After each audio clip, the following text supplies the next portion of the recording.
Okay. Let me tell you something, dude. When I went to my first physical to be on the tennis team, because yes, I'm white as fuck. Mm-hmm. And the doctor made me stuck his finger in my balls and made me cough. He said he complimented my bush. No, Dude. no. What do you mean? How old were you? Oh, what? I was like 15, dude. No. What the fuck do you say to that? What do you mean? He said, what did he say? He was like, you know, he was like, that's dope. You're keeping it natural down there. Oh, no. And I was like, what? And he was like, I think a lot of young boys these days just seen too many movies online. Dude, this guy has to go to jail. This Dude, guy I know, dude. needs to go to jail. It can't be that bad, oh, it can't be that bad, oh, it can't be that bad, oh, it can't be that bad, oh, it can't be that bad. I think I have this fear of manspreading. Is that what people call it nowadays? Manspreading? Yeah, where you just kind of like you that BuzzFeed article. Oh, was it a BuzzFeed article that like popped that off? Yeah. I feel like that was probably rage bait. Oh. But I will say, you know, power move? What? Manspread when you mansplain. Oh, that's crazy. Let it all hang out and then man. let them know that they were wrong. Yeah, and and deeply only wrong. Talk about the best decades in existence, like the 60s and the 50s. Oh, man. Dude. Manspreading while mansplaining is nuts. It is nuts. Literally nuts. Oh, cheers to that, Hey, dude. cheers to you, dude. Yeah, you, how tall are you? I'm 6'2". You're 6'2". So if you were to manspread, you're taking up half the room. You're taking up half the room. You're easy. talking like split? Like I'm doing a splits manspread? I mean, yeah, like how do you, when there's a couch, how much space do you take up? I lay on the couch regardless of what's going on. Oh, yeah. You just lay down and just... I just fully lay down. Wow. That's really asserting your dominance. I spread the durs, yeah. And then you go to like every Home Depot and you see any woman walking alone, you call her sweetie. Hey, sweetie, do you need help finding a hammer? Sweetie, sweetheart, sugar pie. Wow. Bitch. Damn, dude. Can I curse on this podcast? Yeah, you definitely Okay. can. Sweet. Yeah. I don't call women that. I'm just kidding. Oh, if you don't understand that what Anders and I are doing right now is a bit, then learn sarcasm and learn comedy because that's what it is. Because I think after chopping it up with you for like an hour prior to this, you're a sweet, sweet man. Oh, thanks, dude. Yeah, and the mustache is Same working goes. for you. Oh, I trimmed it just for this, dude. Wow, how long was it prior? I usually like to keep it a little bit longer, on the longer side. Oh, you kind of you have that kind of stash where you could twirl it a little bit. I used to do that. The handlebars. I've done the twirly mustache twice. Yeah. And that is, let me tell you, that's a commitment. That's a move for sure. Did the women like it? Actually, I did it once because listen, I love to switch up my hair and do funny, weird things. Mm-hmm. Like, I don't care if I look bad because I'm not the one who has to look at me. Whoa. You know? Oh my gosh. Yeah. So I did the twirly mustache and then I put it away because I was like, this is getting too much, you know? Mm-hmm. And then when Trina and I started going out, she was like, you need to bring back the twisty mustache. She liked it. Yeah, dude. She liked the mustache. She said, bring it back. So I brought it back for a while. Whoa. I'm just like curious as to what women feel in their mouths when they kiss someone with facial hair. Maybe I should just like Would you like to find out? Just go gay. Yeah. I can find out today. I mean, well, my fiance, because at one point I had a beard. And really, yeah, and a lot of people have a beard. I could, yeah, because you could. This is like one day without shaving, and it's one day. One day, dude. You're insane, dude. I don't know. For someone as sensitive as me, I have so much testosterone in my body. Don't know why I'm growing facial hair at this rate. But Melissa, my fiance, when we were dating, I had this beard phase. There was just this. Really? There was this summer where I watched all of Game of Thrones. And I just was like, yeah, I mean, there's so many beards on this show and I don't want to get up off of my ass. I'm just going to let it grow. So I did. And half of the people that saw it were digging it, and half of the people that saw it were not. And I should have taken into consideration that the half that liked it. Are you going to put it in the pot? Are you going to cut a photo of you? Yeah, with a let's beard? put up a picture. Let's see it. Yeah, dude. And the people that liked it were guys, and the people that didn't like it were women. So, and especially Melissa. Hell yeah. Yeah, she would say that like I would. So you're not a boy's boy then? Is that what you're saying? Oh man, I'm a pick me boy. A pick me boy, dude. That's awesome. Isn't it crazy? Like nowadays, there's so many different phrases that categorize the type of human you are. I saw a thing online that said like, if you ever want to piss off a guy, tell him he's being a real boy boss. Oh, would that piss me off? A boy boss. Well, I think you're secure in your masculinity. Yeah, you know? this is true. This is true. Yeah. I understand that I'm like slightly. I, on the flamboyant. other hand, I'll punch someone if they call me a boy. No, Really? No. Are you? Do you get? You look like someone that doesn't get upset easily. No, it's pretty hard to upset me. To the point where I wonder if it's like normal and if it's possibly impeding my quality of life. Oh, you're talking about boundaries. Yeah. I kind of sometimes I let people walk over me because I'm just kind of like, maybe I shouldn't say that. Maybe I shouldn't broadcast that. Oh yeah, you're gonna give them the opportunity to do so. Yeah. People get just to let everybody know, you can walk all over me. I'll be super nice the whole time. What are some of your pet peeves? Let's broadcast those so like people that see this and come across you don't do that. My pet peeves. I think just my pet peeves, I think blanket statement, I could just say just general dickishness. Like people who are too, people who aren't humble, if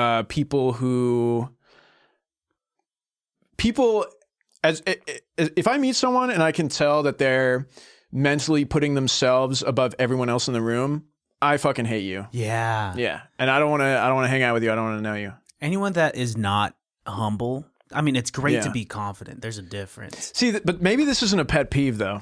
What? Because you're like, what's your pet peeve? And I'm just like, I hate assholes. Oh, yeah, you're right. Know? It has to be something specific. Like I think, like an example of mine, a pet peeve of mine is someone that like touches my head, and like it's because like I like to put my hair in a particular way. But like, there's some people that are just like, "What's up, champ?" I don't know. Oh, goddamn. Or like, "Oh wow, like your hair is so swoopy," and then they just run their fingers through it. Dude, and then that's wild. Yeah, it's nuts. That's like that's like a personal space thing. Yeah, I mean, like, have you met any like? I've met some women who they don't like their hair being played with. Some like women have like long, luscious hair, and then some people just run their fingers through it. And I'd be like, I guess that's a boundary that I'd be pissed. Yeah. Well, I've never actually met a woman, so I'm not sure about hair boundaries. You're like all of the boys from the Little Rascals, and they have their own like little like No Girls Allowed club. Yeah. You give me owns a tree house in their backyard vibes. Dude, I wish I fucking owned a treehouse. Dude, I've for surely climbed the trees in my backyard for sure. Ah, yeah. You're a tree climber. Oh yeah, dude. Get high up there. What? That's so scary. One time I was young, I climbed, and we have redwoods in our backyard. They're actually my neighbor's yard. They're on the other side of our fence. Hop the fence, climb the tree. I'm all the way up in this tree. I see my neighbor. I'm like, "What's up, Jerry?" You know, because I'm like, "This is sick. I'm so high." And he was fucking pissed, dude. Wow, dude. He was like, "Get down before you kill yourself." Yeah, I don't know how you do that. Like, you're just. I think white people are more adventurous than brown people. I think I don't like being on the top bunk. Of like, not that I'm sleeping on bunk beds lately, but like if I, as a kid, I would get up onto the top bunk because as kids you want to do that. And then you look down and you get vertigo. Well, okay, so you don't like to get on the top bunk because you're scared of falling? Yeah, everything. Yeah. Let me scare you off the bottom bunk. Have you seen Step Brothers? Yeah, of course. Top bunk, destabilized, falls on the bottom bunk. Oh yeah, but they made that shit on their own. Hey. We got earthquakes out here, baby. I mean, if there's an earthquake happening, I would like to think that I'm getting off of the bunk, but I don't know. I wouldn't know. Dude, the mental image of someone climbing down, like an adult man climbing down a bunk bed ladder during an earthquake. Oh, man. I don't know why that's so funny to me. Yeah, would I take the time to go down the ladder, or would I just roll off? Dude, like that whole room is shaking and you're like, you know, that's awesome. I think the last time I experienced a really bad earthquake was around the first time Melissa and I started dating. We were watching Carrie, the new movie. Oh, the new one. The new Carrie. And so in that movie, just hella inanimate objects just start shaking and flying. Yeah. Right when the credits roll, everything starts shaking. Oh, and shit. falling. And we're like, what the fuck is happening? Yo. Yeah. Do you think you could survive in like a catastrophe?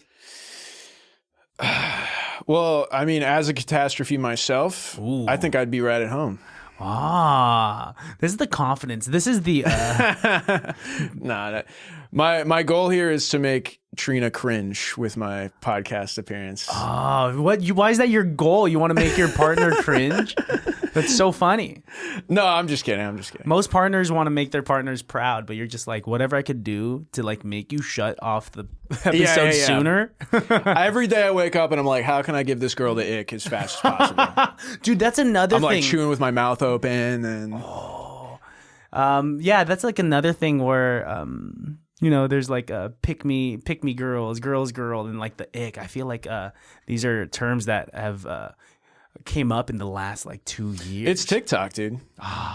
They're TikTok terms. I'm a firm believer that if you say anything with confidence, like you could sway a crowd. Really? Yeah, you don't believe that? Can you give me an example?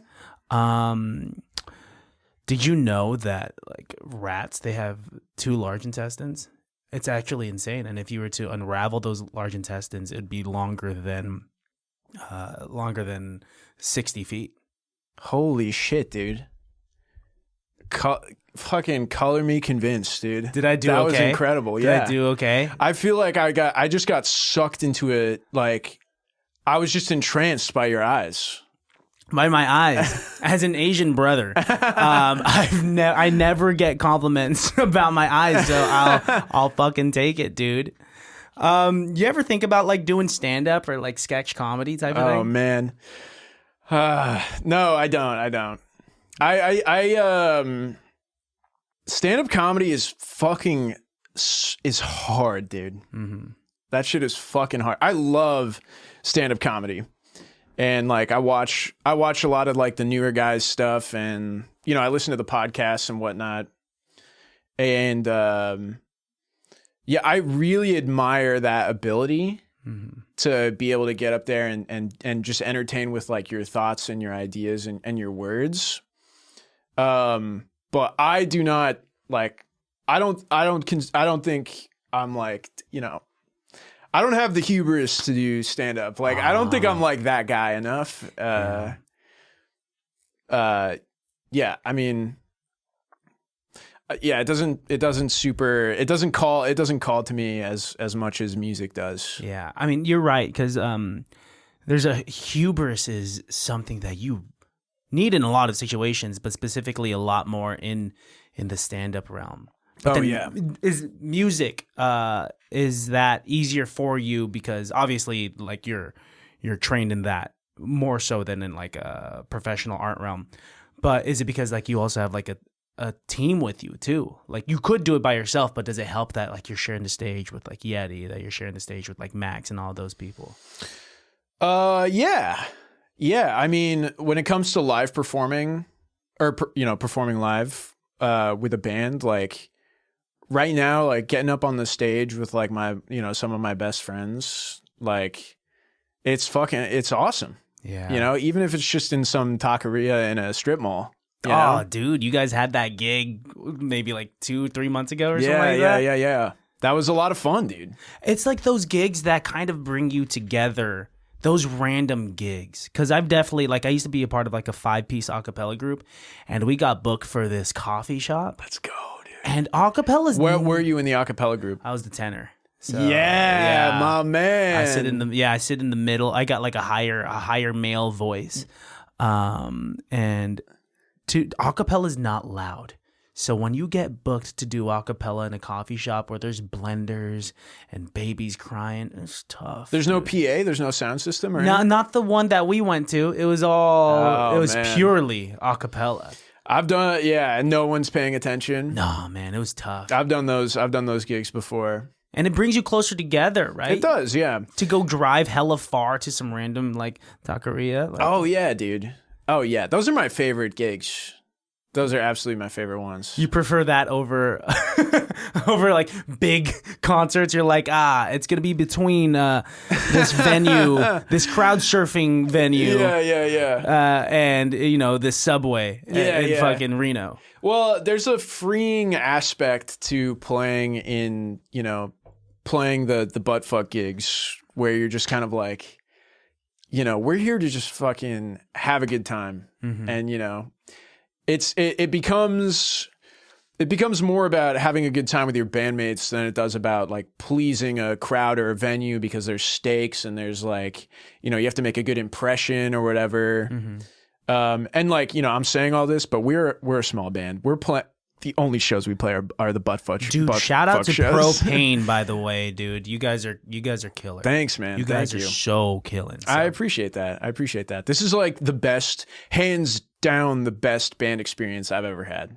I mean, because you were telling me downstairs that you had been in bands prior, like in high school, and it was like a little more tough because not only are you are the people in their hormonal teenagers with creative ideas and big personalities, but like now everyone's matured and like and it's dope that you're doing it with some of your closest friends. Yeah, my one of my best friends, Max, the bassist in our band, we met in another band. It was the studio band at the studio we took lessons from.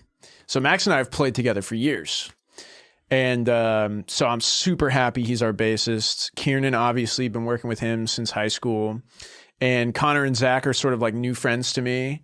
But I fucking love them. Like, Trina says it's funny that our name is Propane because we're just a bunch of softy, like, lovable guys that we just love each other. And, That's part of the brand, though, is that it's...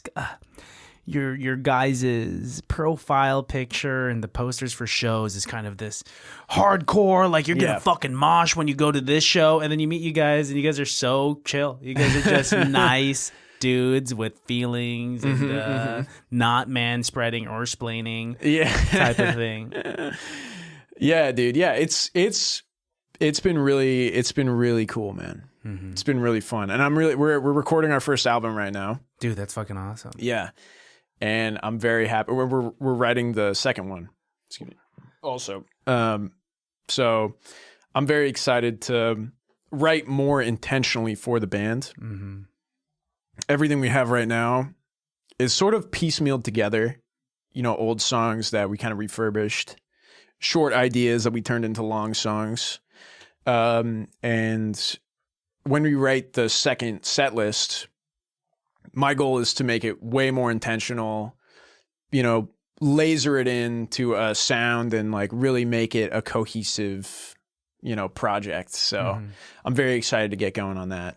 I think what's really cool about your guys' existence in this community that we have here in the Bay Area, and I know other bands do exist, but like your guys' role, let's say specifically in Your Homies and the Your Homies Collective's realm, it's so cool to go to a Your Homies event and like a lot of the artists there, they're R&B singers, they're rappers, they're DJs, and then to just have like a full band with your guys' sound there is such a nice like palate cleanser, and like everyone is dope, but it's like, oh shit, like that's the kind of sound that is here in Vallejo as well. Is so cool. Yeah, dude, and that was sort of the man, I feel like I'm on my soapbox right now, but that was sort of the impetus of Kaleidoscope also, is just sort of realizing that like everyone is so segmented and separated by genre. Like, let's get all these people together under one roof that really showcases just the artistry and the music scene in the Bay Area and not be so fixated on genre. Because if you think about it, the democracy, man, I'm I'm going to kill myself looking back at this, but the democratization of music, you know, and streaming services and stuff, nobody listens to a playlist that's, you know, just rap or just, you know, X or Y or Z. I mean, I'm sure some people do, but generally speaking, people like songs from a lot of different genres. Yeah. Shout out to Kaleidoscope. You and Yeti putting that together and bringing all these artists in the Bay Area, bringing me and my homie Alejandro on, I was telling you, was just such a catalytic moment for me getting to meet all of these dope artists. And it's so cool because now I feel like I know you in so many different hats, because I know you as this kind of like chill guy that is a music loving dude that, you know, and you're a funny guy. But then I see how you act when you're serious about something too. And I have a respect for the duality.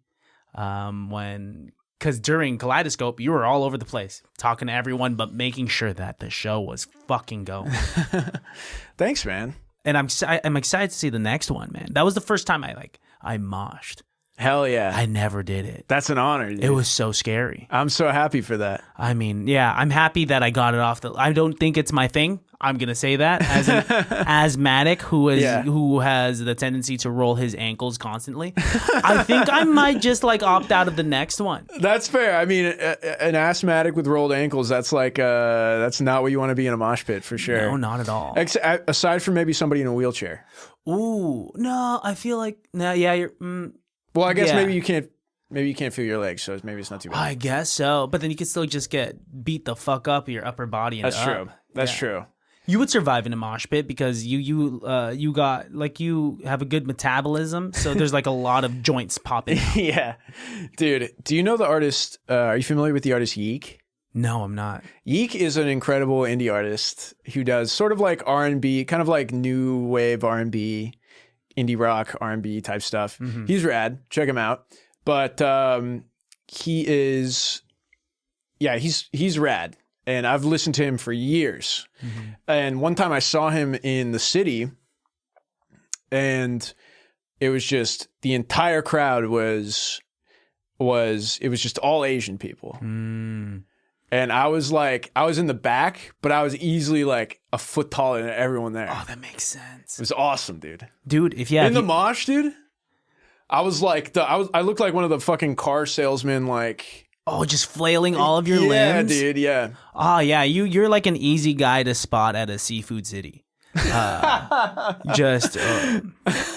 be a hit in the Philippines, man. I do go to Seafood City. Oh, I thought you were gonna say I do go to the Philippines quite often. Yeah, that's where my fan base is. Specifically, Filipino ABGs. Yeah. Yeah, I think the Filipinos love white people. We're constantly trying to be white people. I have this story about how like my mom, or like in the Philippines, there's like there's colorism that exists, and my mom growing up would just fucking get on my back about me being a darker Filipino. That she would get me soap to skin whitening soap. Oh, and the main chemical was sheep placenta. Whoa, which is nuts to me. Ain't that crazy? That is nuts. Right? That is wild, dude. Who figured that out? That's what I'm thinking. Michael Jackson, probably. He was just like, he gave birth to a sheep. He was just like a midwife for a sheep. Yeah. And it was just like, this shit on my hands. Like, he was like, oh no, it's happening. After he birthed the fucking sheep. Yeah, dude, that exists. What I found out recently. Did it work? No. No, I'm like, right now, you're looking at the lightest version of Christian right now. Okay, interesting. Yeah, and it was just all, if I had my wallet on me, I'd show you my old ID. Really? But, like, the first ID that I took when I got my driver's license, I was so dark, I was nearly purple. Yeah. Purple's my favorite color. I would love to see that. You would have loved the random skin tone that I had. Yeah, man. I just found out recently that there's like a skin moisturizing type thing that is, the snail mucus. Oh, no. Are you familiar with that? No. Yeah, I've touched some snail mucus before. You have? Sure. This is real. Like you've actually touched some, like off of an You actual never, snail. You never picked up a snail before? No, man. I What? like you do your thing. I do my thing. You were never a young child and interested in bugs? I was. You ever touch bug? I avoid bugs. I don't have the best relationship with bugs. So, Really? yeah. Do your thing over there, type of thing. Yeah, you were Yeah. touching bug. You were Sure, I was touching bug all the time. You're dude. the roly-poly kid. Oh, yeah, dude. Whoa, you just like pick them up, and that's insane to me. I used to have like little terrariums and like I had like a little, I'm sure maybe some other people can remember this, but it's like a tiny like vacuum. It looks like kind of like a fat pen. It's like this big and it's a little vacuum. You suck, and it has it kind of has a pointed spout, and you put it up to a bug, and it sucks the bug in, and then it traps it in a little glass or a little plastic clear case. Do you realize what you were doing to bugs is what humans fear about aliens? About just doing your thing, a tube comes out of the sky, sucks dude. you up, and then force. You're just somewhere completely dude. different with other humans. Like that's terrifying. And I probed every single one of those bugs. Oh my God. Yeah. You were a curious little kid. I was putting shit up bugs' asses since day one, dude. What do you like? You don't even know where to find a bug ass. That's true. And you'd be surprised the things you could fit in there. Oh my, I'm surprised that you're not in the sciences, that you're not a biologist of some sort. It's kind of, you just lost your passion of probing bugs. Yeah, I just don't want to read. I don't want to read that much. So that's where the, Yeah. I hate to break it to you. Like, that looks like a lot of words. So many things. You'd rather read sheet music than actual words. That's insane to me. No, dude. I held a millipede once. And I had to do it for work. You had to do it for work? Yeah. I worked at Six Flags. And I was that typical. I was an announcer. I'm sorry. In what scenario is Six Flags Discovery Kingdom being like, you need to hold this millipede? Were you like under duress? Were they like, dude, this was in the hiring process. They were like, hold this or you're not getting the job. Can you imagine just being a ride operator and being like, all right, Christian Baltazar on vertical velocity, if you want to hold this job, you got to hold this millipede. No, I was an announcer for the animal shows. Sick. In Six Flags. What? Yeah. That's so cool, dude. And there was a wildlife show where, I would introduce like the Arctic. That's what you did at Six Flags? Yeah. Yo. It was a really cool gig, but like, it was kind of square. I mean, I felt like it bled into my speaking life just casually, like where I'm just like, when I first started dating Melissa and I met her friends said that I talk like a superhero. And I think it's because of that announcer job. Like, hi, hello, my name is Christian, and I'm here. And it's fucking weak. It's something that I don't like about myself. But yeah, I told a millipede because they're just like, we got a millipede.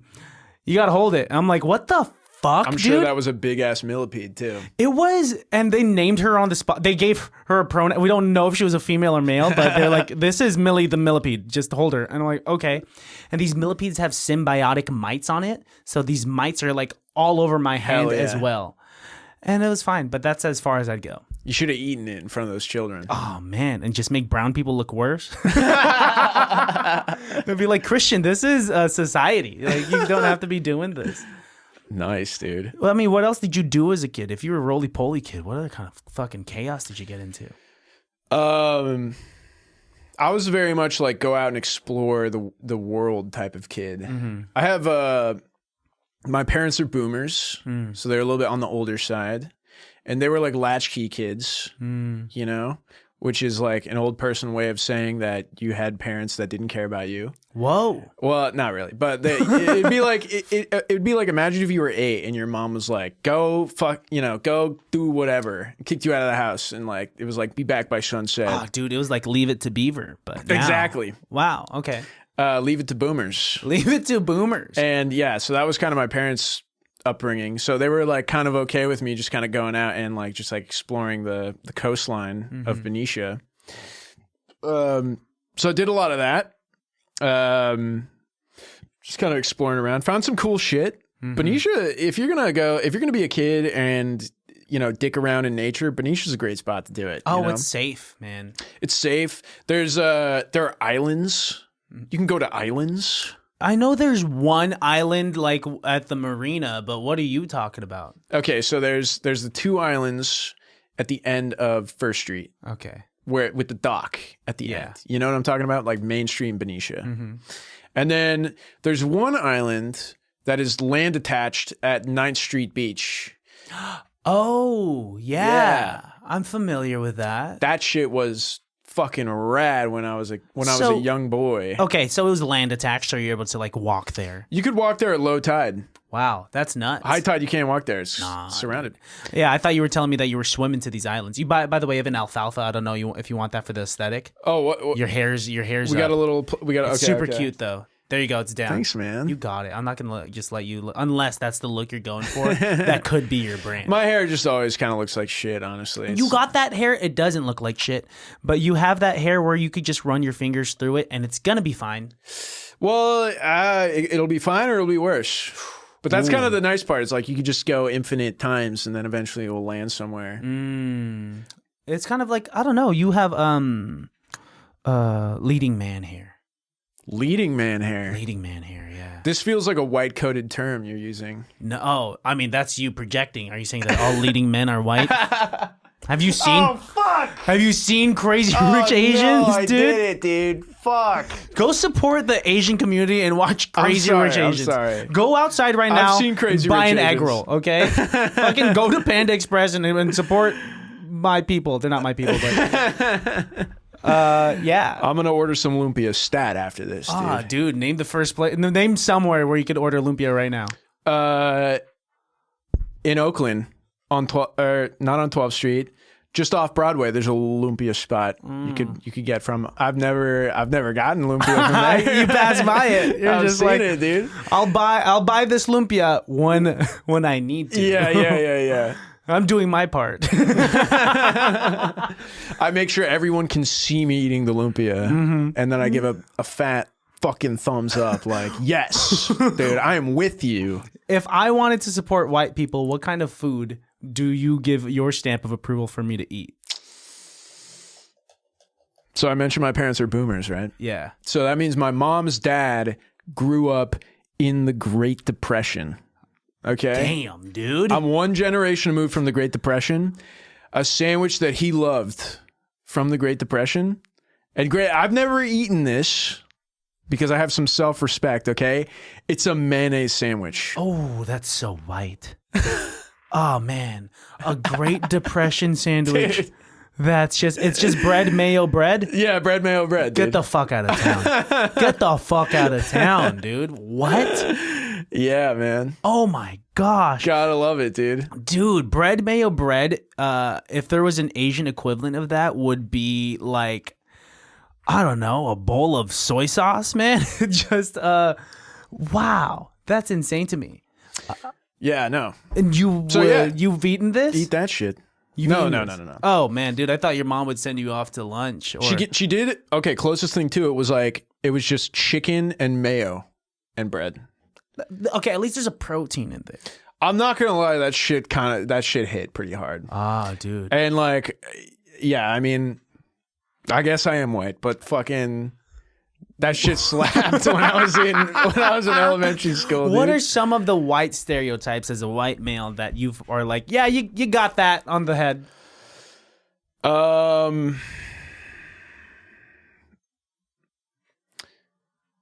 Probably that a lot of us have autism. Whoa, that's a white thing? Oh my God. We started it, dude. We started it. You We were the started first the ones. tism? What? No, a white stereotype that I think is correct. Honestly, I think most white stereotypes are correct. I've never seen a white stereotype where I've been like, that's a little degrading, honestly. You know, know my story before you judge me as a person. No, yeah, I think it's pretty valid not to like white people. I'm like with that, dude. Fuck white people. Dude, brown people, some of the stereotypes are just, oh man, they're so accurate. Like the Asian squat, that comes from a real place. That comes from like The hips. It comes from the hips, the quads, and the hammies. Yeah. No, it's kind of like, it comes from, I mean, if I were to close my eyes and I were to think about like some dude chilling in Manila, I think of like a Filipino guy with like a wife beater on that has like oil stains on it, wearing shorts, flip flops, and just squatting and smoking a cigarette. I want to laugh at this so bad. You can. I'll give you the laugh token. Yeah, okay. It's and the you remember the phase when everyone was going like this in pictures? Yeah. Yeah, it's kind of like, does your homie Max, did he do that? Oh, I'm sure he did. At some point. I don't know, but I'll blow him. I'll send it out there right now, dude. Max absolutely hit the prayer sign in a photo, dude. Prayer sign and like, I mean, what were the cool things? What were the trends when you were in high school, growing up? Man, what were the trends in high school? Yeah, like for example, like I don't know if you ever heard of like a Jesus piece or something like that. Have you seen like those wooden necklaces that have Jesus on it? Oh yeah, that was trending like when I was growing up. Like, what was it like? Because I'm like 7 years older than you, so like, what was happening over there? I don't know. I feel like a lot of when Instagram came out, I was 14. And so all of my high school was sort of like the beginning and kind of the middle of Instagram as we know it now. Okay. So, a lot of, a lot of white girl poses. Oh, dude. Is there anything cringier than white women? It depends, man. Like, what kind of white woman are we talking about? I'm just kidding. I was gonna say, my mom's a white woman. I can't say that.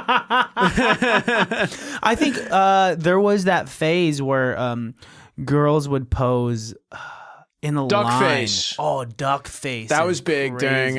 Honestly, I didn't really pay too much attention to the other people, to any other people ever. Are you like an oblivious person?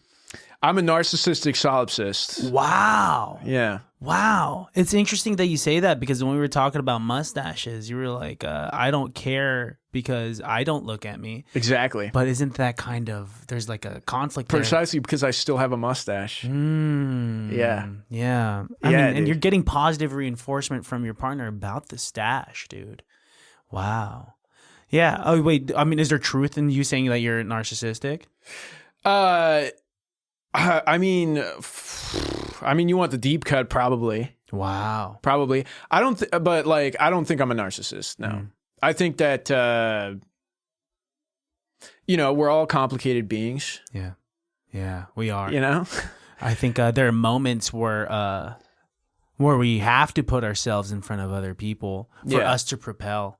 Totally. Dude, I mean, and like it's conversations like this that kind of blow my mind. The conversation of, I was having this conversation with someone else on the podcast where we were talking about like everything that you do is a transaction.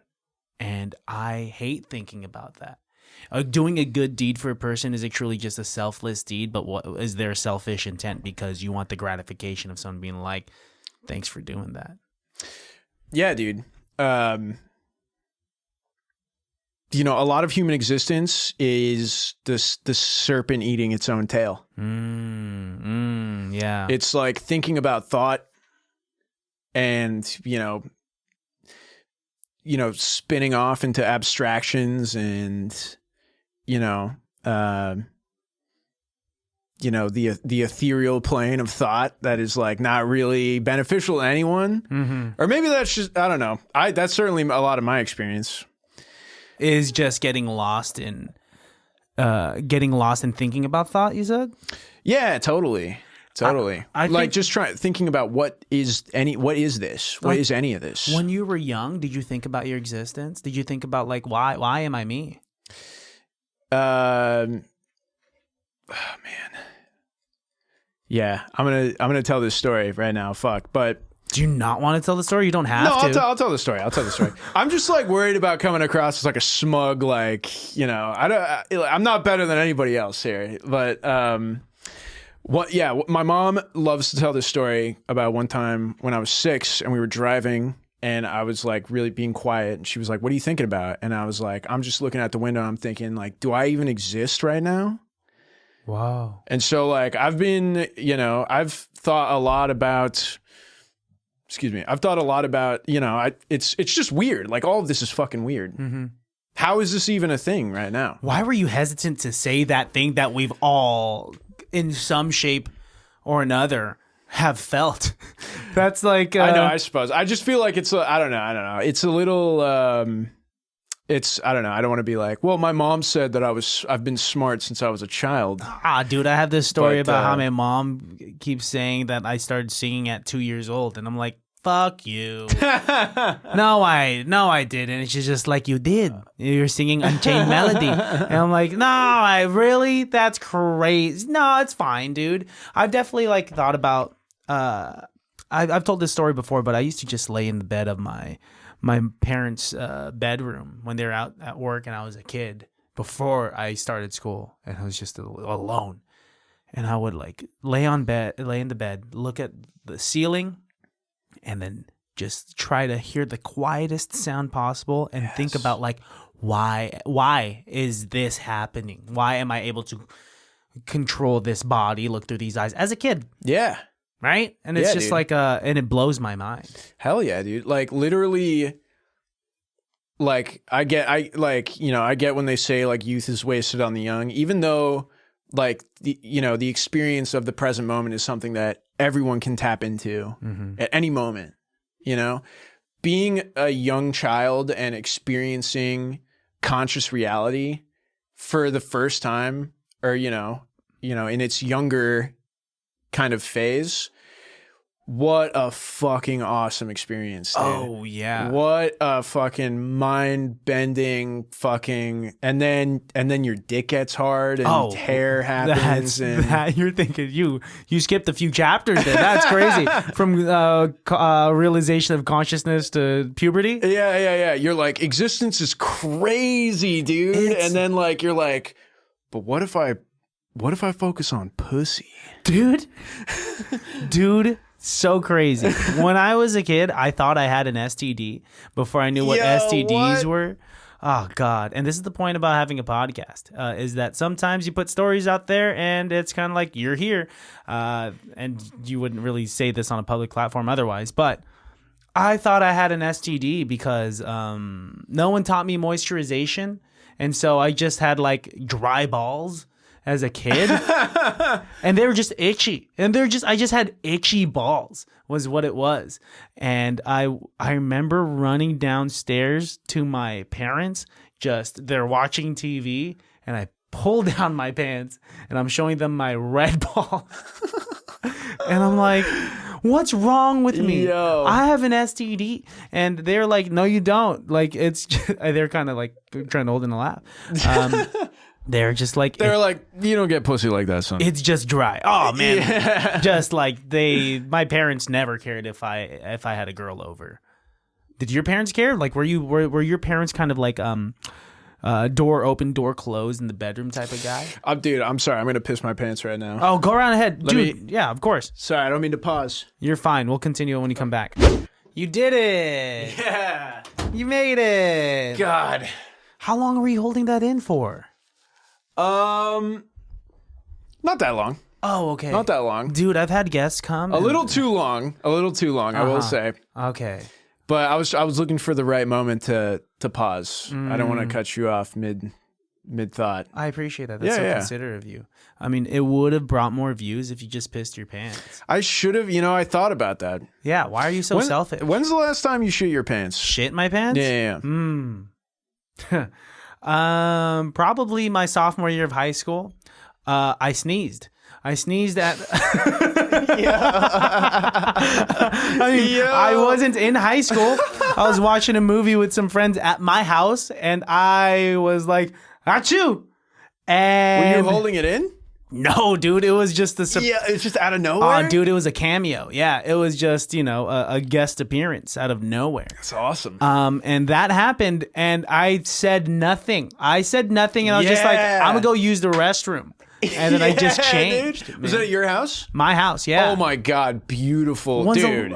Did you shit your pants recently? You did. I did. Oh, you shat your pants recently. It wasn't too recently. It was maybe a year and a half, 2 years ago. But as an adult, yeah, I shit my pants. What's the context? You can't just leave it there. So I had been planning to go to a rave with my friends for like months. Mm-hmm. It's called Second Sky. It had Porter Robinson. It had Tori Moi. It had there were some other hitters in there, but I don't remember now.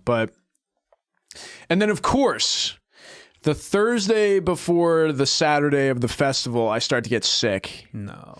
So I'm like, what do you do if you want to fucking, crush a sickness? You just fluids, dude. You just drink fluids all day. I'm just pissing all day, I'm like, I'm like the recycle sign. I'm just sitting on the toilet, slamming drinks, pissing that shit out.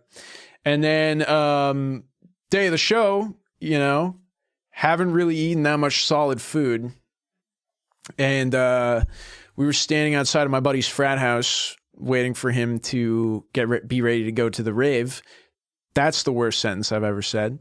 But we're standing out there. I'm talking to Max, and I trust a fart when I shouldn't have, and I literally shat my pants. Untrustworthy farts. Don't trust a fart, dude. Nah, dude, that'll cause more commitment issues than getting cheated on. And wow. Yeah, were you wearing shorts? No, I was wearing long pants, and then I played it off. Nobody knew.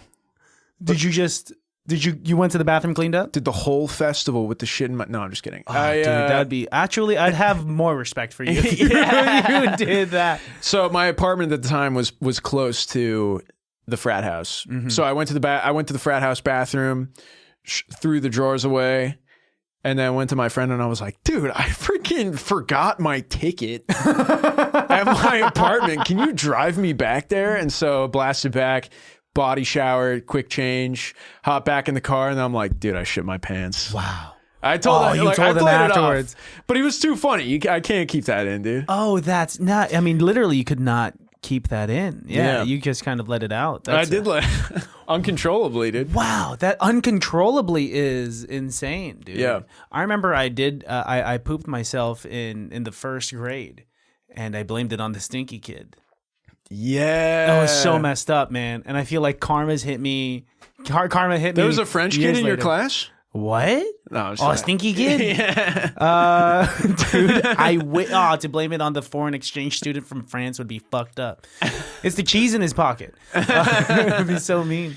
Yeah, because I shat in front of my crush, and she was the one that caught a whiff of it. And I was like, it's Philip.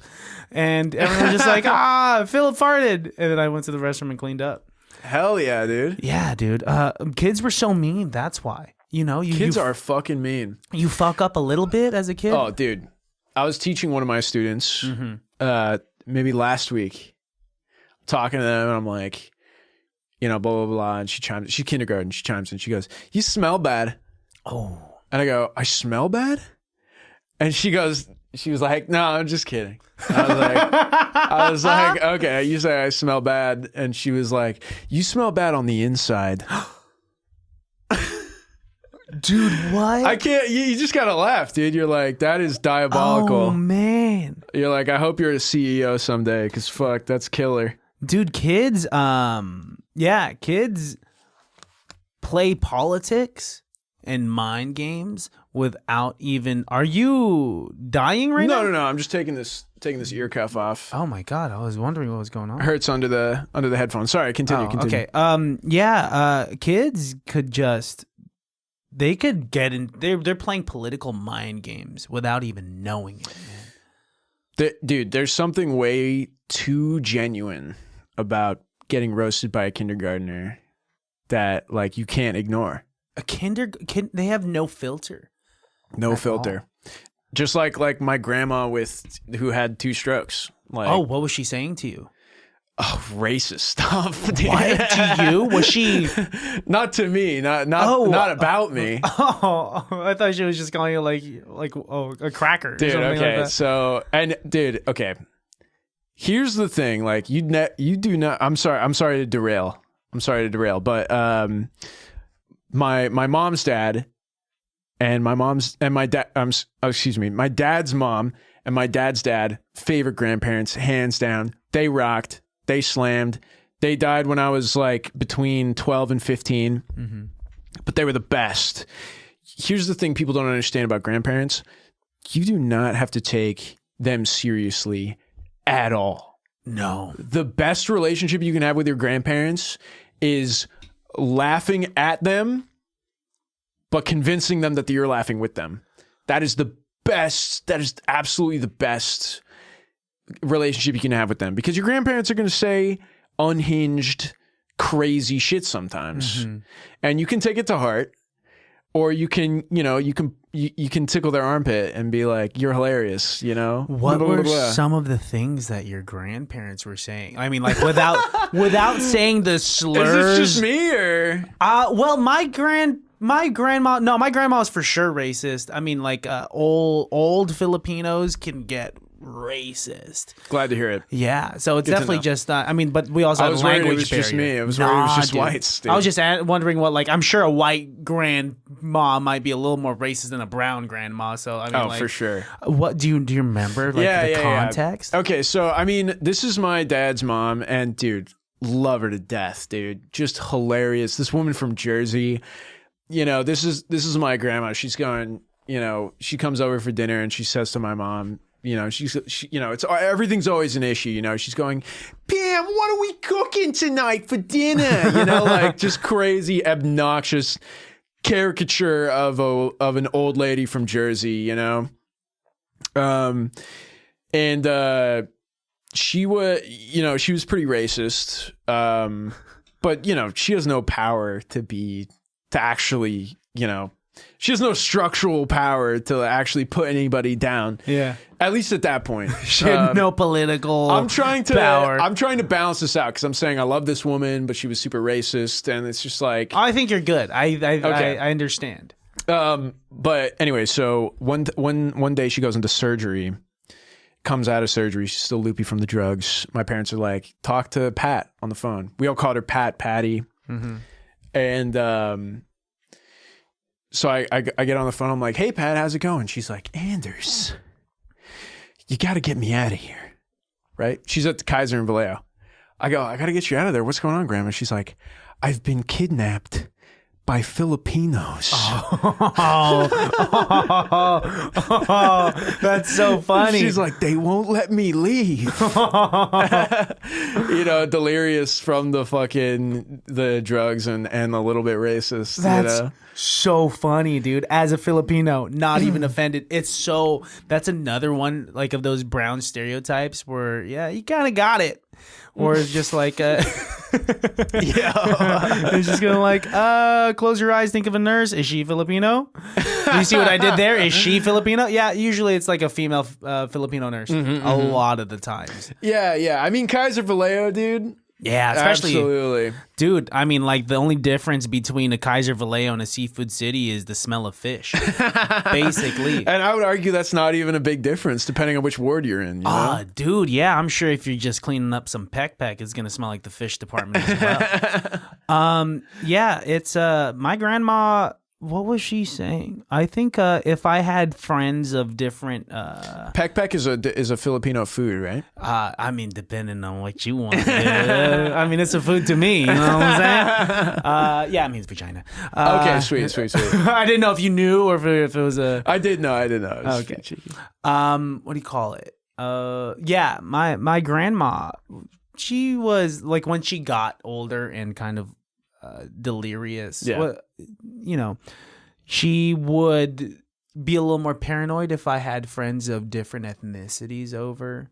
And like it was to the point like where she was kind of like accusing like people even in the family like of like stealing her jewelry. So like if she's thinking people in the family were taking her shit, what is she thinking of these like these other people come into the house? She was a Filipino supremacist? She was something, man. She had tuberculosis, a dormant tuberculosis. So it's just like crazy, dude. Like who has TB now? Yeah, dude. That's kind of awesome. Like you're bringing the oldies but goldies back, dude. The golden oldies but a sickness. Yeah. Wow. You're like, check it out. Spanish flu. Just caught it last week. Oh, man. Yeah, you're right. Tuberculosis is basically just Filipino clout. It's just kind of like, oh man, you guys have it so good. I got TB in my vein. It's nuts, dude. Yeah, dude. I remember the day the doctor came and took blood tests because she was just like was too old to go to hospitals. Took blood tests and they're just like, yeah, your grandma, she has tuberculosis. It's dormant, so you're good. And we're like, what the fuck, dude? What? I'm out here giving her like Vicks Vapor Rub, like just handing it to her. Yeah, that's fine. Though. That's so awesome, dude. They like she's got tuberculosis, but it's not doing anything, so it's dude. fine. Yeah, I mean, it's just kind of I think it's the analogy of it's analogous to being racist, but holding no power with it. You know? yeah. You got a bad thing within you. Yeah, no one else is catching it though. But no one else is catching it. Yeah, man. Old people are funny. They are funny, dude. Mostly crazy. Like, it's hard to, follow the respect your elders thing when all the elders are fucking batshit insane. Dude. Saying the worst things you've ever heard, and you're like, these are the people I gotta look up to here? Well, I just can't take anything serious from someone asking me to warm up a thermos full of milk, you know? I like, dude, I don't even know what you mean by that. Is that like a thermos full of milk? Dude, my grandma... Is she traveling with warm milk to places? She only drank out of her fucking thermos, man. She had this like silver thermos. Respect to that. Yeah, she just, you got your thermos, but you're holding like something way cooler in there. Yeah. Man, there's so many similarities to just babies and old people. Like they both like warmed milk. They both have no filter. And they both have a bedtime, you know? Hell yeah. And I'm extremely attracted to both of those demographics also. You can cut that out. Wow, that's crazy. No, I think it's a good enough bit. No. Yeah, I think my grandma was she was an interesting one. She liked her favorite show was Jerry Springer. Really? Dude, that's a cool ass grandma. Dude, in right Tagalog, there, she'd be like she would say like tikton mo. Merong bomba, which was just like, look here, they're naked. And I'm a kid. My grandma, telling me, my grandma with TB just like, look at these people stripping off their clothes and fighting, Yeah, that's pretty sick. I mean, you're telling me your grandma wasn't into Jerry Springer or Maury? Yeah, dude, that's awesome. That's awesome. What kind of old person do you think you're gonna be? Hopefully a dead one. Whoa, you don't want to live long? I'll live as long as life permits, What are your health issues right now? Do you have any? I'm scared of the doctor. That's my health issue. Dude, that is a bigger health issue than actual health issues. Yeah, I know. Yeah. Why are you scared? Are you avoiding I think the it's truth? because I watched my grandparents slowly wither away and die when I was young, and now I'm just scared of the hospital. Like going to the hospital is like not good vibes for me. Wow. Which I mean, when is going to the hospital good vibes for anyone? Nah, dude. I mean, they try to compensate by giving you some non-brand lollipop and like send you on your way. Yeah, dude. I mean, I'll go for the lollipop, but everything else is like not very fun. Yeah, dude. I mean, it's not a great place to go to. Like as a kid, I was always confused why the doctor would touch my balls and tell me to cough. And I'm like, what the fuck? I don't have an STD. Okay. Let me tell you something, dude. When I went to my first physical to be on the tennis team, because yes, I'm white as fuck. Mm-hmm. And the doctor made me stuck his finger in my balls and made me cough. He said he complimented my bush. No, dude. No. What do you mean? What do you mean? How old were you? Oh, I was like 15, dude. No. What the fuck do you say to that? What do you mean? He said, what did he say? He was like, that's dope. You're keeping it natural down there. Oh, no. And I was like, what? And he was like, I think a lot of young boys these days just seen too many movies online. Dude, this guy has to go to jail. This guy, I know, dude, needs to go to jail. I did not put up a barrier in getting him there. I don't know. Maybe he's still there. I haven't seen him did he then. think that that was a hitter? He was just like, oh man, all of my patients love when I compliment their bush. Any way you cut it, dude, is That's just that's a real thing that happened to me. That's why, and it's fucking wild to think about. Like maybe I don't give that thought enough credence, but he was like a 3 out of 10. So it wasn't really, wasn't super enticing to me at the time. Do you think like that's probably why you're creative now? It's just like, I have trauma. Dude, doctor touched my balls and complimented my... So what, do you just keep it clean down there now? It's just kind of like from now on, it's just like if you grow it past a certain length, it makes you think of like Dr. Hammerschmidt. I braid it, dude. Yeah, give that shit a fucking French braid. Yeah, dude, absolutely. Ah, damn. What do you call it? Like, does... God, I want to ask a question, but I don't know if it's intrusive. Go, dude, I'm an open book. Okay, let's say does Trina have a preference of like because like I don't know what girls want necessarily. Like I keep mine bald eagle. Hell yeah, dude. Does she have like a preference of like what your landscape is looking like? I'm very favorable of a transitory existence. I want to be a liminal guy, you know?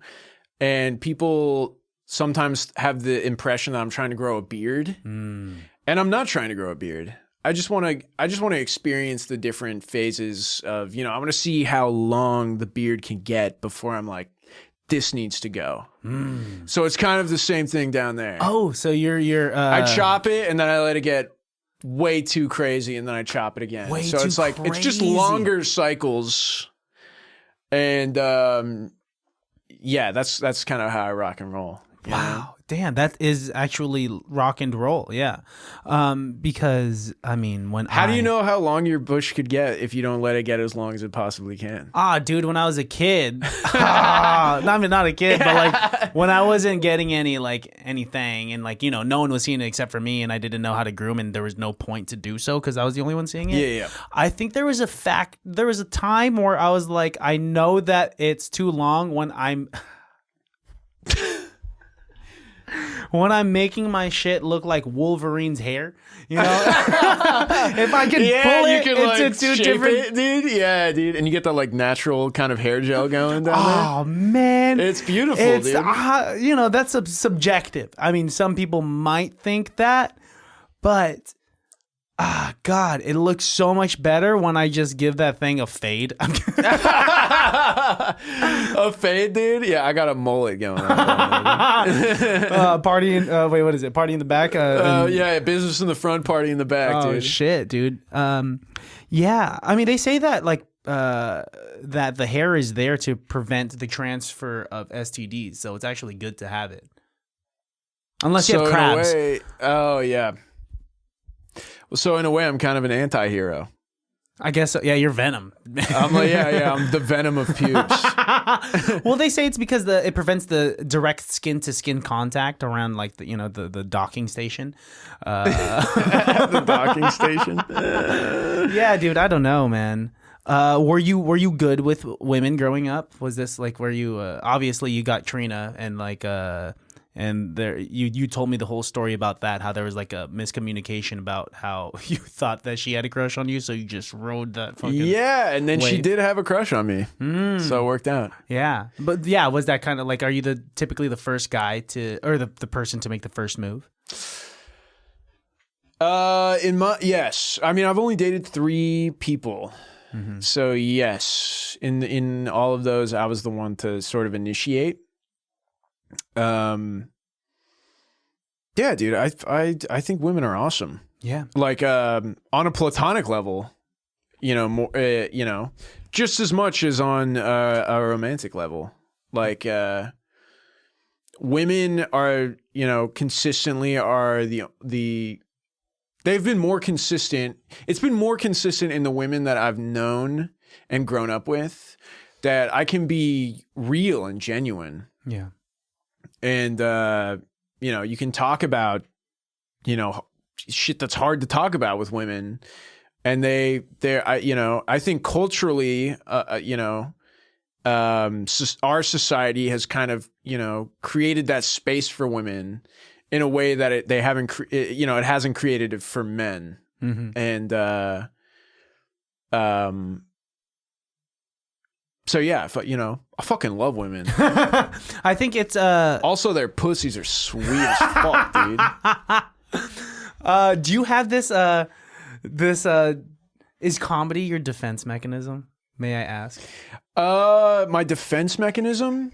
Just kind of like, would you say? Because like what I'm getting from you is that like it's kind of like you get really real, and then you detract, and then you put like a general joke out. I like to cut the tension, man. I like to cut the tension, and because truthfully, I have strong thoughts and opinions and feelings about whatever this is that we're experiencing on a daily basis. But, just because I have those thoughts and opinions, like, I don't think that like I'm the guy, I don't know. I don't fucking know what I'm talking about. So, cutting it with a joke, I hope kind of communicates that I'm just sort of saying like, don't listen to me because I don't fucking know. Interesting. Truthfully. How about for the things that you do know? Like, is there would it be different if we were talking about music theory right now, and then would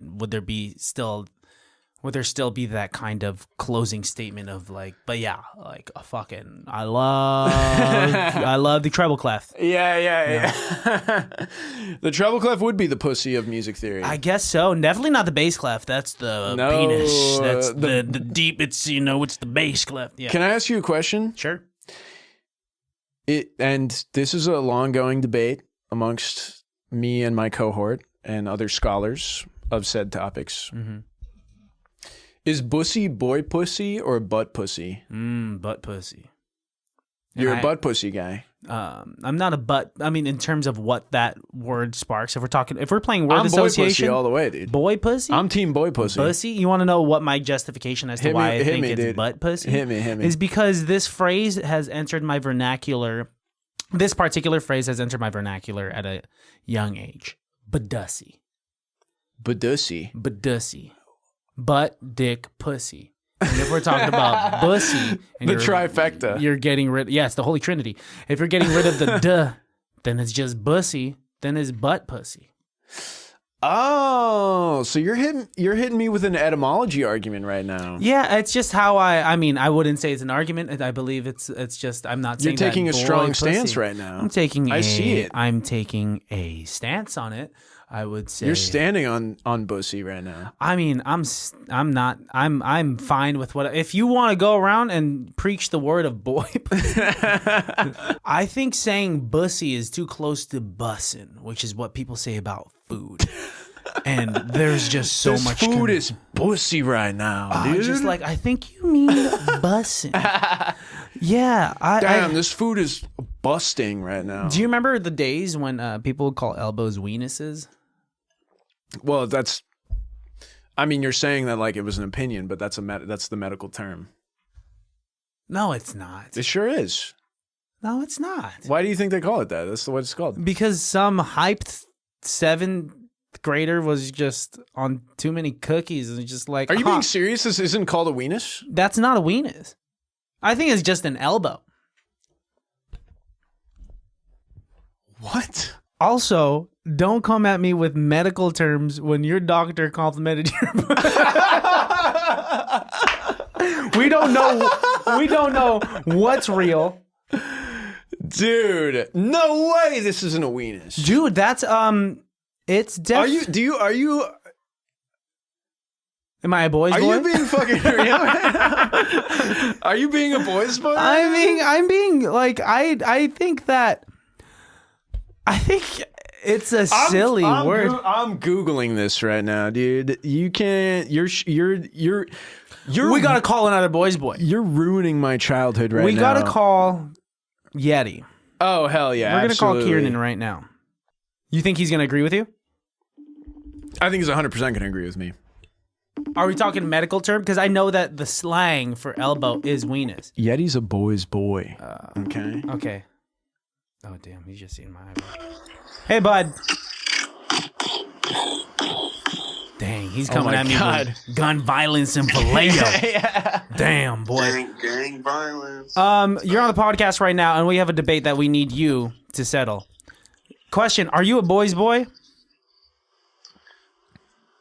What do you mean by that? I don't even fucking know, dude. Anders has thrown around the term this podcast maybe 5 times. Are you a boy's boy? Boy's boy? Are you a boy's boy or are you a pick me boy? Or am I a what? A pick me boy. Those are the only 2 options. Those Okay, are, well- in fact, the only 2. It's like the yin and yang of masculinity. It's actually irrelevant from what's the topic at hand. Okay, elbow. What's the medical term for elbow? Well, we all know it's weenus. God fucking damn it. Oh, dude. We're not hanging out tomorrow anymore. Oh, about that. What's up? We're not hanging out tomorrow? All right, that's fine. Not a boy's boy. Absolutely not a boy's boy. Not a boy's boy. Hands down, dude. Oh, dude. All right. Anders and I just touched toes. I think we are boys. All right. Well, Something like that. all right. We'll talk to you later, dude. Love you. Love you guys. All right. Bye. Love you, Eddie. Okay. So, I'm upset. okay, let me clarify for you. Sure. The elbow is the elbow. This bit of skin, this is the weenus. That's disgusting, dude. That's the scrotum. Look at it. Look at the it. scrotum of the elbow. Yeah, the scrotum of the elbow. The scrotum of the elbow. Disgusting, dude. All right, let's fucking change topics. Talk to me about music, dude. no, legit. Like, what's the goals? What's Anders' goals as a creative with your musical endeavors? Because you have your hand in so many fucking buckets, dude, because you know a lot of theory. You are a guitarist. You're in the band. You make your own music. Like, you're dropping your own singles, like, not, just at the end of last year. On top of that, you came out with Chair Party last year. Shout out to Chair Party. And you guys got more music. You have more music coming up with Jay. You have more music coming up on your own. Talk to me. Yes. Okay, so also I am dropping a single next week. Fuck yeah. Yeah, dude. Excuse me. It's called Crappy Pizza. Love it already. And you're asking what my goal is? Yeah, like I don't like asking like what's the destination of this journey, because I don't believe that there is just one destination. Yeah. But like, where do you want to be with this? Is it fame, fortune? Is it just having a stable living with it being music related?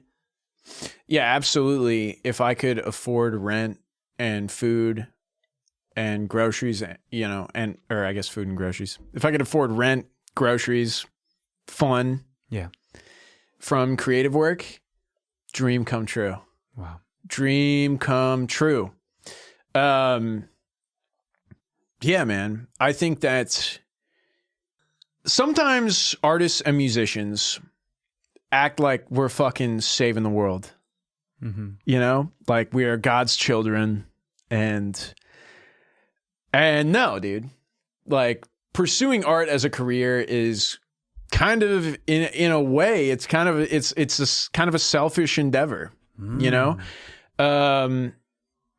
not curing cancer. In an apocalypse, the first people to die, it's the artists. Hands down, dude. Oh, you disagree? Keep going, and I'll touch on it. I mean, this is just to emphasize kind of like some of the hubris that like I see in art in general. I think to be an artist, the dream is to be an artist for a living. What better life could you hope for? Yeah. Like, if I could make a living from literally, basically uninformed thoughts and ideas in my brain, that would be awesome. I've done various forms of media throughout my life. I've done video, and I've done some podcasts and photography and graphic design. And the reason that I love music so much is that it sort of calls upon, it uses sort of like abstract techniques and mediums to evoke emotions that that can't always necessarily be explained in words. Someone can listen to an instrumental song, no words, no direct human telling you how to feel, and you can still feel something. Yeah. And when I made that realization, and I was sort of like, I sort of saw that I just felt in my bones like music is this sort of elemental form of emotional conversation, of emotional connection. You know, I don't have to tell you, you know, the hardship of losing a loved one in a song that I make, you know? Mm-hmm. I can just make a song that speaks that truth for me without any words. And that is what is so fucking amazing to me about music. It's a very perfect, finite balance of logical and emotional. If you break music down, you know, and you ask scientifically, like, why do some things sound good and some things sound bad? It has to do with like the ratio and the relationship of different frequencies and your eardrum. You know, literally our ears and our brain and how we hear certain sounds. It's fucking math, dude. Yeah. That's nerdy as shit. It's the whole fucking thing of truth detract with the joke that you just did. Yeah. Math? No, you're just like the delivery is comedic yeah, to kind of yeah. like, hey, this is my opinion. You don't have to listen to me, which I get. Yeah. But not to detract. Yeah. So many things I want to touch on with that. I think that I've talked about it a lot before, that it is insane that layers of sounds at different frequencies could impact us emotionally. It is math, because if you were to learn music theory, if we're already talking about frequencies that's like so mathematical, that's physics and everything. That's a whole nother thing. But music theory already is numbers. Yeah. Numbers, patterns, right? Totally. You know, and to touch on what you were saying about how it is selfish in comparison to being any other profession, I disagree, because there is a place. Yes, there's a selfish aspect of it being like a look at me. We are being pick me boys and pick me girls if we're doing art to a certain extent. But when you think about it, you coming out with a song that has a particular sound or emotion to it, someone could listen to that, and that could change the course of their day. That could change the course of their actions, which could potentially save their lives, not necessarily in that day or that moment, but could snowball into a better life period, or Absolutely. how they treat others. Totally. And don't get me wrong, I'm not saying that art is not useful. Mm-hmm. Art, media, music, all of it is elementally integral to all of our experiences as human beings. And it touches on the unspeakable.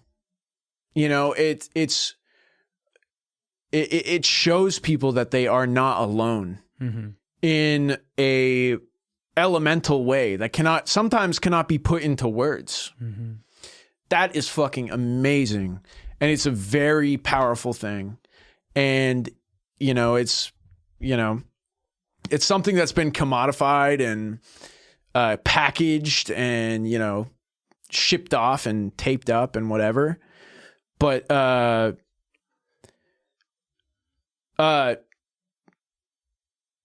that is speaking on art as a whole, as on media and in music and everything as a whole. Yeah. You know, individually, it's just like the impact on society, you know, at this point in the game. It varies. And yes, art is extremely important. I believe that 100%. But, you know, for an artist to act like they're the savior and the messiah. There's a lot of ego involved in art, and I have one. Every artist has one. We have to. You got to. So yeah, I'm sorry, I fucking lost the thread on what I was saying, but no, but I think you're able to get your point across that ego is associated with art. And with ego, there are blurred lines of, is this selfish? Is this selfless? What am I doing this for? Who am I doing it for? Is it for myself? Is it for the attention? So on and so forth. Totally. Which I get. I fall into this this hyperbolic time chamber of, is this podcast for myself? Is it for the fun? Is it for clout? Is it something that I would want to fund my life with? Yeah. Big question mark. Mm-hmm. I love it. I fuck with it. People seem to fuck with it. And as long as it's fulfilling that bucket, then I'm going to keep doing it. Exactly. So, I guess, there's no rigid answer to it. This is the duality of the duality of man. Yeah. That's how Man, it goes, dude. It's, to be an artist is to create something without a direct purpose. It's not like making a screw to screw in, to bolt in a door plug on an Alaska Airlines flight. It's Holy shit.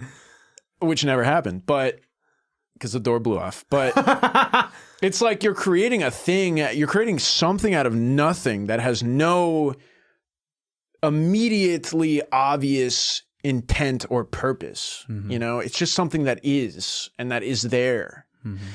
And within the frame of our society and capitalism, like the goal is to create something that draws a lot of attention, that pulls a lot of eyes, and like people seem to think that there's power in creating something that does. Yeah. And I won't argue that, because there is a certain level of power. But it's not like, it's not like finding the cure for cancer. Yeah. You know what I'm saying? I mean, it's hard to compare the two, though. That's the thing, man. Yeah, you got me there. That's true. You can't compare. Like, I'm definitely not curing cancer. That's like a big thing that will save millions of lives. But a big thing that also saves millions of lives is art. Sure, absolutely. Is art. And it just depends on how you look at it. Like sum total. With this what's up? The sum total of art. Yeah. Yes. But as soon as you say like Macklemore has saved lives, it starts to sound like a little bit silly. Oh yeah, it's crazy. Like Macklemore versus Malcolm X, Yeah. Malcolm X. Malcolm X. Crazy collab, dude. You said when you were young you thought you had an STD? Yeah. I thought like you were the Wario to Macklemore's Mario. You thought that I was? In the 3rd grade. I thought I had an STD. You're so funny. You're so right, You're like dude. Instead of thinking that I was gay, yeah. It was just I thought I had an STD, which is like if this like 3rd grader's fucking, there's bigger problems than him actually fucking. So, yeah, dude, music is it's tough, dude. I want everyone's dreams to fucking be fulfilled. Yeah. As a people pleaser and as a creative and as an artist, but realistically speaking, not everyone can do that. And sometimes you just gotta go be an accountant. So that's how it is, dude. If it doesn't work out. That's literally how it is. Sometimes like we need people to be fucking plumbers and yeah, dude. And AV techs and maybe not so much comp sci people because AI's taking that over. Dude. Maybe lawyers too. Or... dude. AI and music that day, like, do you think it's going to not wipe out. It will never get rid of the human touch. It's just a new genre. Mm-hmm. It is just a new genre. It's just a new genre. AI generated music. It's kind of like... because, creating music can be a very logical process. Mm-hmm. It's, because it is a lot of math. at the end of the day. Yeah. Not to say I'm doing math when I make music, because I'm not. But to an AI, yeah, like it's just relationships between frequencies and aesthetics of sound and, you know, content of lyricism and that type of thing. But, you know, it's just a new aesthetic. It's a new aesthetic. It's like how the AI art started dropping. Oh, yeah. And you could kind of see it. Yeah. It was kind of like, it's almost like a new genre of art. It was different. You could tell now that was AI generated. Oh yeah. It's pretty easy. Totally. But it's pretty damn good.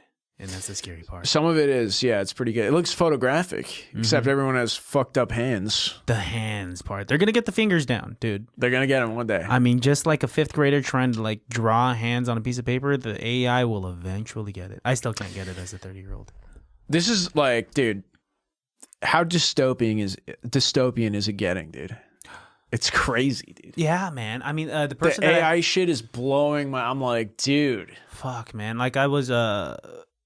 the last guest that I had on, shout out to Sage GC. He is, we talked about AI, and he pulled out OpenAI. He pulled out like this version of premium chat GPT where you could alter the voice of the artificial intelligence. And so he made it sound like Scarlett Johansson because of that movie, Her. And dude, I have never felt like my relationship was so threatened before I spoke to this AI generated. I was flustered. Really? Yeah, man. It sounded like she was, because it was this whole aspect of, of like casual conversation, because he was asking me, hey, like, what are some factors that you want ScarJo to know about you? And I said, I that I'm a creative, that I like to sing, and that I'm curious as to like what the potential hindrances of AI are. And then we had this conversation. I was just like, man, if you were personified into a human body, it's over. It's over. Yeah, dude. It's how dystopian is it? It's crazy. I mean, like, it's only gonna get crazier, dude. It's only gonna get crazier, dude. That's why I'm kind of like, you know, this is my only life, and hopefully it's not that long. Yeah. Do you believe in the afterlife? Do you believe in a afterlife? No. Ooh, yeah. No, you strike me as a person that's just like, we die, decompose, and we turn into a fucking tree. Dude. Yeah. I mean, to quote Bill Burr, it's like, do you remember what it was like before you were born? That's probably what it's like when you die, you know? Yeah. Yeah. Is it sad? It can be. Yeah. I think it's more beautiful. Because what importance does this material life have if there's just an eternal afterlife afterward? You're right. You know? If this is the only shot you got, then, you know, find the happiness in it and fucking do what makes you happy, you know? I say this within my own, like, you know, my position in this entire cultural framework, and I understand a lot of people don't have the privilege to have that philosophy. And, you know, that's a travesty. That is absolutely a travesty. Living in the richest country in the world, and also simultaneously the only first world country with third world living conditions. Oh, awesome. Interesting. But yeah, like, I don't know. If you want to crack the religion egg, we can get into it, dude. That's probably for a whole other episode. But yeah, I mean, because I think I categorize myself as agnostic, grew up Catholic, and was a hardcore Catholic because Filipino families make you do that, and with that comes Catholic shame and whatnot. And then that's where the whole questioning of like, what is my existence? What is what does it mean to be a good person? It's kind of funny that, you know, maybe religion as a child or experiencing religion as a child can sort of bring up these questions of existence before you would ever even think about it. Yeah. You know? Yeah. It's, I mean, because we were talking about earlier, the thought of consciousness. Yeah. And that will tie in deeply with religion, for sure. But yeah, I'm not about the whole like sex before marriage is gonna send you to hell. If you miss mass, you're gonna go to hell. If you're gay and you want to get married, you're gonna go to hell, type of thing. I was just like, oh, this guilt and shame that I'm feeling from this is not really indicative of a good life, and so I don't think that this is right for me. Yeah, hell yeah, dude. So I think live a life as a good person, and whatever happens, happens. Yeah, absolutely. I mean, we're all just meat bags full of chemicals. Yeah. If you could combine two animals, half and half, 50%, 50%, what two animals would you choose? Dude. Fucking my joke answer was like male and female because we act so differently sometimes that we're just. Whoa, dude. What if like a fucking girl and a guy just did it and. You want to, dude? I can show you some websites. Oh, you can? Oh, I've never seen any. I can't even think about it. Dude, two animals that could go together that I would love to see one of them would be for sure a kangaroo, because a kangaroo already seems so interesting to me. A marsupial that is ripped, and dude. ready to box. A marsupial and what has a stronger bottom half, because I like the upper body of a kangaroo, but the bottom half of a what? What else? I mean, I'm going. I think we're going rhino. Whoa. Rhino Or bottom hippo? half? Yeah. Hippo bottom half, kangaroo top half. So you can split the 50-50 in any way you want. Okay. It doesn't have to be actually a cut split 50-50. It can be 50-50 attributes. Yeah. Yeah. Okay. Interesting. Okay. Yeah. Like a buff hippo with boxing gloves. That's my sexual fantasy. A marsupial hippo. I mean, I don't know if it's sexual, but like I for sure would want that thing to be my bodyguard. Yeah. I think that's a good one. Yeah. I mean, do you have two animals before? I mean, my favorite answer is the dogtopus. A cat dog? A half dog, half octopus. Oh, dogtopus. Yeah, dogtopus. Ah, I thought you meant puss as in like a pussy. Pussy, cat. yeah. Dogtopus, half dog. Cute, weird. Furry? Underwater? Out. I'm saying out of water. Okay. Furry, 8 legs, dog head, tight puss. Type. No, just no, dogtopus, dude, because octopus have very high intelligence levels. Yeah. Their brain is distributed throughout their body. And dogs are the fucking best, dude. You're right. The personality of a dog and the brains of an octopus. And the brains of an octopus and a combined body of the two. I think that species will take over the world before aliens or AI will. Hell yeah. Planet of the Dogtopus. Man, weird porn. Have you been warned about how these episodes end? By any means. I know how I'm familiar with how the familiar. episodes end. Okay, Yeah. May I ask about how you found out? Who I've broke the watched news? your episodes. Oh, dude, appreciate it. Fuck yeah, dude. Absolutely. Well, yeah, improv at the end of the episode, my friend. All right, hit me, dude. Unless you were, unless you're an enigma and you want to freestyle rap instead. I certainly am not going to freestyle rap, so I think we're down for the improv. Okay, we're going to do improv. The way it goes down is that the improv scene could be about anything and everything having to do with the episode, or it doesn't have to be about the episode at all. It could just be a good jumping off point. Okay. But other than that, any questions, dude? No questions, dude. Just put me in the ring. Fuck yeah, let's do it. Without further ado, baddies, ladies and gentlemen, it can't be that bad.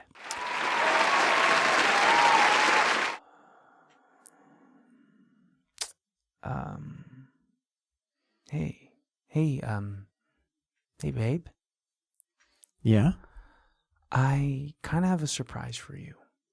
I know what surprise. I know that we've been fighting a lot, and what it comes down to is the lack of communication and responsibility that I think this relationship has.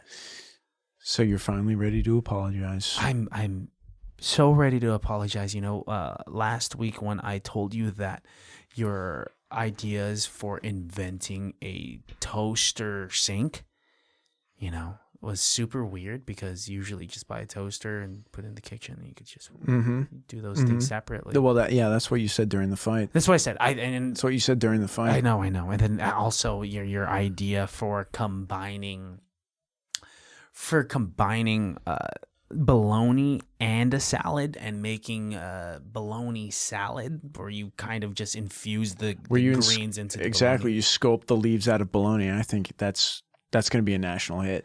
And I love you for your ambition, but I love you too. I think what we need is a little bit more responsibility. And so I got you this. There's an animal inside of here. Holy shit. And I love that you keep combining things together. And so You finally got me a chinchilla. yeah, but not just a chinchilla. It's a chinchilla. Come on. A chinchilla-roo?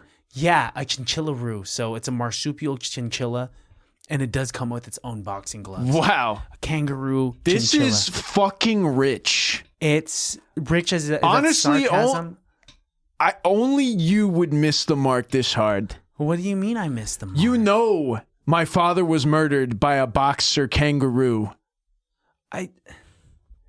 I know that we've spoken about it before. Oh my God. It's like you don't even listen to me. I was listening. Okay, what am I supposed to put? Just give it back to its chinchilla-roo family? I can't even believe chinchilla. This is insane. Why don't you take your chinchilla-roo, Okay. start a comical cereal brand, Is this sarcasm? and sell it to fucking kids? Okay. Sell your chinchilla-roo cereal to fucking children. How about that? You know what? This is a relationship. This is not Kellogg's. So don't be a I can't fucking even asshole. believe this. Let's go down the list I of the can't dumb even believe fucking this. inventions that you had. Your mother told me you would do this. My mother died from a fucking chainsaw car accident, and guess what you made me last Christmas?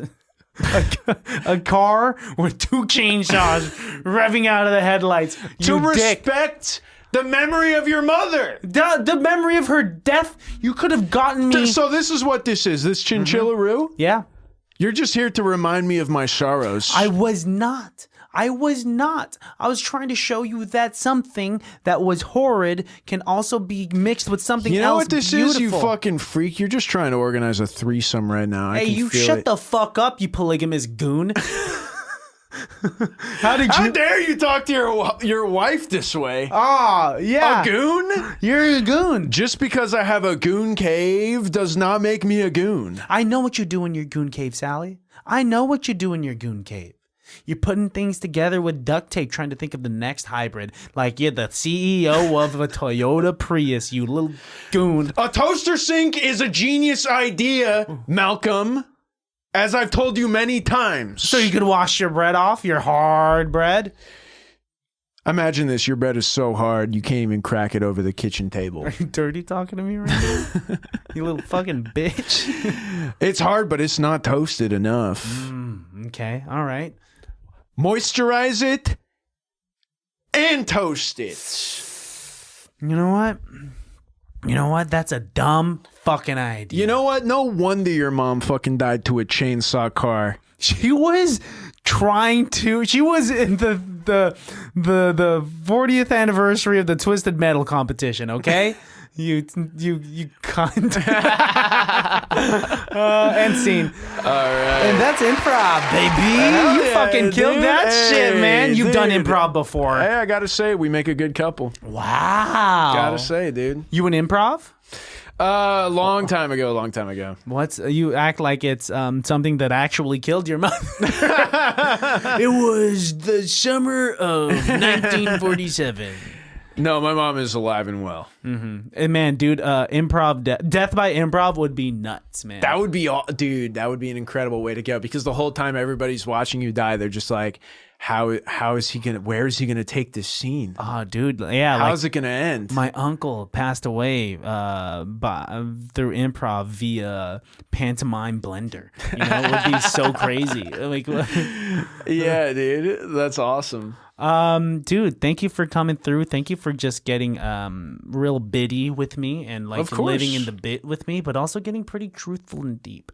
Always, Yeah. always. And thank you for being an amazing host as always. I try, dude. Inviting me out to this lovely set. Uh-huh. And yeah, this was a lot of fun, dude. I really appreciate it. Dude, and it won't be the last time. You're one of those guests where it's just kind of like, I think, typically with my guests, a lot of the guests that I have on lately are rappers, music, and artists, and you're an artist as well. But then I do pretty immersive research on them. But with you, I was just kind of like, Andrew's just gonna come through, and we're just gonna talk. Hell yeah, dude! And I love that's that. what I wanted to do. That's what I was hoping for. Yeah, honestly. Yeah, I hope you noticed that I was just like, let's not really talk about like what you're gonna do, what you do, what you do. No, yeah, I love that, dude. We'll have a spiel. A lot of fun. We're gonna have a spiel about where people can find your music and what gigs you have coming up, and you Sure. could re-announce once again what music is gonna be coming up.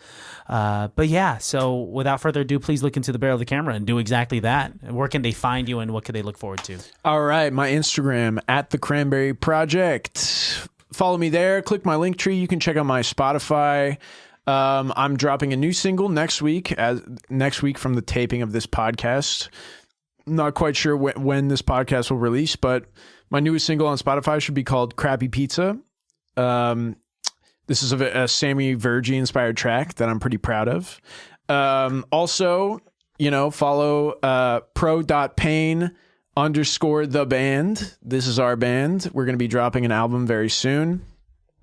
And also, just follow the gram. I'm going to, certainly I'm going to be posting about any projects I'm doing. And yeah, thank you guys for watching this episode and listening to the shit that spews out of my fucking face hole. Face hole. Face hole will be my band, which is just a cover band for Propane. That's a great band name, Face Hole, dude. Face hole. We are. A weird subconscious hobby that I have is just thinking of band names. Like yesterday, I thought of someone said "Wrong Place, Right Time."